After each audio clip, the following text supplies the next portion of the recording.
So something really cool was delivered while I was gone.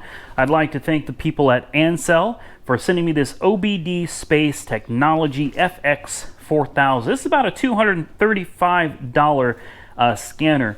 Before we unbox it and do a very quick review on it, I want to tell you a little bit more about it. This will work with most 96 and newer domestic and import vehicles. It diagnoses both gasoline and diesel-powered engines.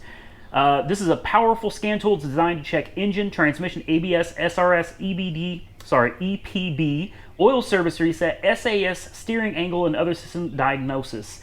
It supports over 40 global car brands, 96 US, 2001 European, 2003 Asian, and newer OBD2 EOBD vehicles with enhanced OBD2 engine test. It can scan more than 95% of old domestic vehicles for read, clear, and pending stored codes, read freeze frame, view live data, stream in text, graphic format, O2 sensor test, emissions test, IM readiness test, etc. Okay, I think that's a mouthful right there.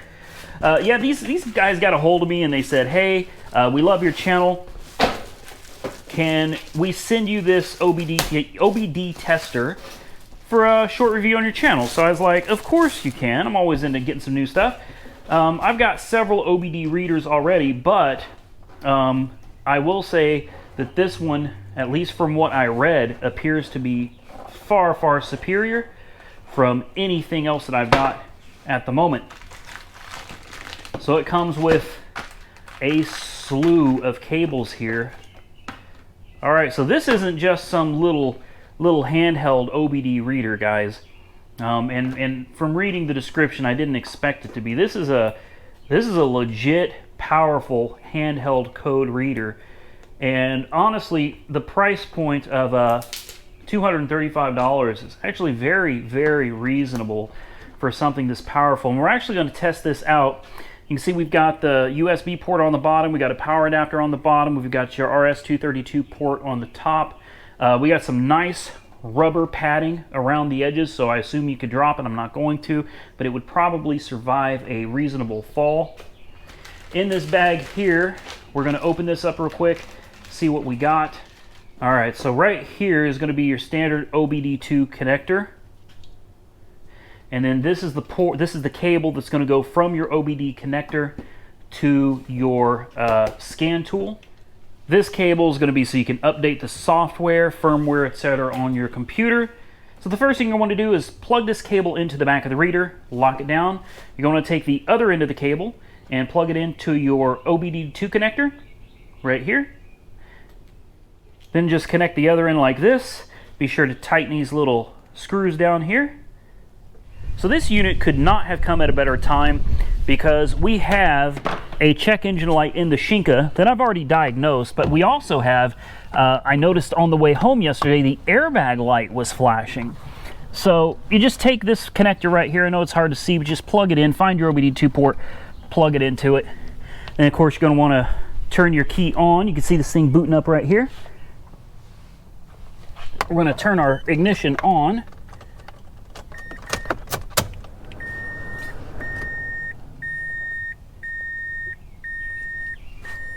All right, so we're going to click on Diagnose. We're going to click on Asian because this is a Mazda. Then we're going to find Mazda in the list. Mazda is right up here. Scroll over to the right, hit Enter. Screen is loading. So here it has a list of the different Mazdas. We're going to go down until we find RX-8, which is right here, and hit OK. We're going to first check the powertrain control module, read trouble codes,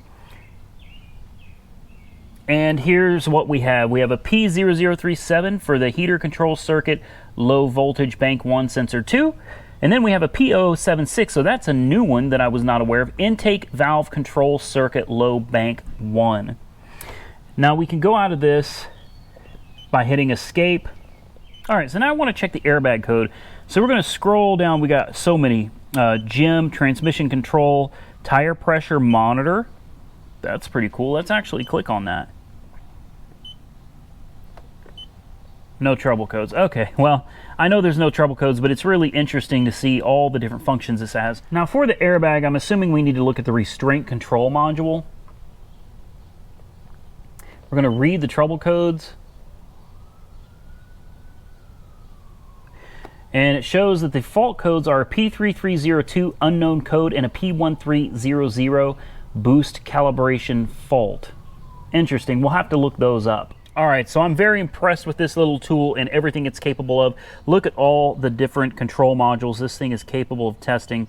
It even does the electronic power steering, remote keyless entry system, tire pressure monitor system. Very, very impressive device. And it covers a ton of cars, and the fact that it's upgradable via the internet is pretty awesome as well. Definitely a good deal for 235 bucks, guys, because I have definitely seen some name brand scanners that you can easily get into over $1,000 for stuff like this. So this is something that's good to have in the garage. Thanks to Ancel for sending this to me. It's going to be very useful, especially when you consider how many different brands of cars I work on. So truly appreciate it, guys. If you're interested in this, link will be in the description. Don't forget to like this video, give it a thumbs up, and comment, subscribe. Stay safe out there. I will catch you soon in the next one.